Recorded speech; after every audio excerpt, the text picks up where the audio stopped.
केंद्र सरकार द्वारा भूमि अधिग्रहण बिल को पास किए जाने पर अब राजनीति गर्मा गई है। भूमि अधिग्रहण बिल के खिलाफ किसान व कांग्रेस पार्टी कार्यकर्ता एकजुट हो गए हैं। बिलासपुर जिले में हजारों की संख्या में कांग्रेसी कार्यकर्ता व किसान ने भूमि अधिग्रहण बिल के खिलाफ सड़कों पर उतरकर जोरदार प्रदर्शन किया।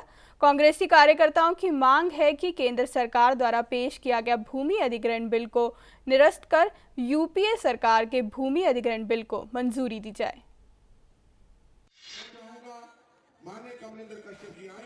केंद्र सरकार द्वारा भूमि अधिग्रहण बिल को पास किए जाने पर अब राजनीतिक लड़ाई शुरू हो गई है। भूमि अधिग्रहण बिल के खिलाफ किसान व कांग्रेस पार्टी कार्यकर्ता एकजुट हो गए हैं। बिलासपुर जिले में हजारों की संख्या में कांग्रेसी कार्यकर्ता व किसानों ने भूमि अधिग्रहण बिल के खिलाफ सड़कों पर उतरकर जोरदार प्रदर्शन किया और केंद्र सरकार विरोधी नारे भी लगाए।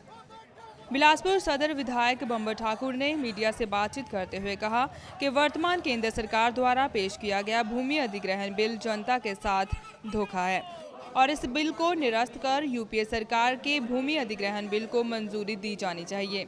साथ ही उन्होंने कहा कि अगर जल्द ही केंद्र सरकार इस दिशा में कोई ठोस कदम नहीं उठाती तो भाजपा राष्ट्रीय अध्यक्ष अमित शाह के हिमाचल दौरे में उनका स्वागत इसी तरह से किया जाएगा। वहीं बिलासपुर उपायुक्त मानसी सहाय ठाकुर के माध्यम से एक ज्ञापन राष्ट्रपति को भेजा गया है। किसानों के साथ ये बहुत बड़ा धोखा मोदी सरकार कर रही है, इसलिए हम ये चाहते हैं कि इस बिल को वापस लिया जाए और जो बिल कांग्रेस पार्टी की सरकार यूपीए सरकार जो लेके आई थी उस बिल को पास किया जाए। जो राष्ट्रीय अध्यक्ष हैं भारतीय जनता पार्टी के, वो हिमाचल प्रदेश के अंदर आ रहे हैं। आज का ये जो सड़कों के ऊपर जो प्रदर्शन है ये उनके स्वागत का एक हिस्सा है। केंद्र सरकार द्वारा भूमि अधिग्रहण बिल के खिलाफ पंचायत प्रधान भी खासे नाराज हैं और उन्होंने इस बिल को किसानों का गैर हितैषी बताया है और इस बिल को निरस्त करने की मांग की है। साथ ही अमित शाह के हिमाचल दौरे पर कांग्रेसी नेताओं द्वारा प्रदर्शन के माध्यम से स्वागत करने की बात पर एनएसयूआई भी अपना समर्थन दे रही है।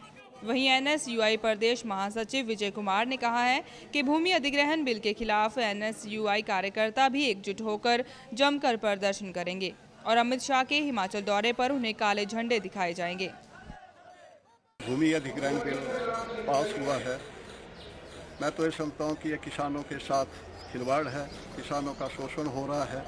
तो हमारी यही मांग है कि जो यूपीए सरकार के टाइम में इसका जो एक नियम था वही होना चाहिए, जो किसानों के हित में रहेगा और किसानों का जो शोषण है वो नहीं होगा। भाजपा ने भूमि अधिग्रहण बिल पास किया है, उसका एनएसयूआई पूरे प्रदेश में उनका विरोध करेगी और जो भाजपा के अध्यक्ष अमित शाह यहाँ पे आ रहे हैं उनको एनएसयूआई काले झंडे दिखाएगी ताकि उनकी आंखें खुल सके। केंद्र सरकार के भूमि अधिग्रहण बिल का विरोध किसान, कांग्रेस और अन्य पार्टियां पूरे जोर से कर रही हैं और बिल को किसान विरोधी बताते हुए सरकार से मांग की है कि बिल को जल्द निरस्त किया जाए। बिलासपुर से विजय भारद्वाज के साथ Kaumita Minhas, Day and Night News. खबरों की दुनिया में आइए, हमारे साथ कहीं भी और कभी भी जुड़िए। हम मिलेंगे फेसबुक पर, हम दिखेंगे यूट्यूब पर, हमें फॉलो कीजिए ट्विटर पर। खबरों के साथ बने रहिए रात दिन।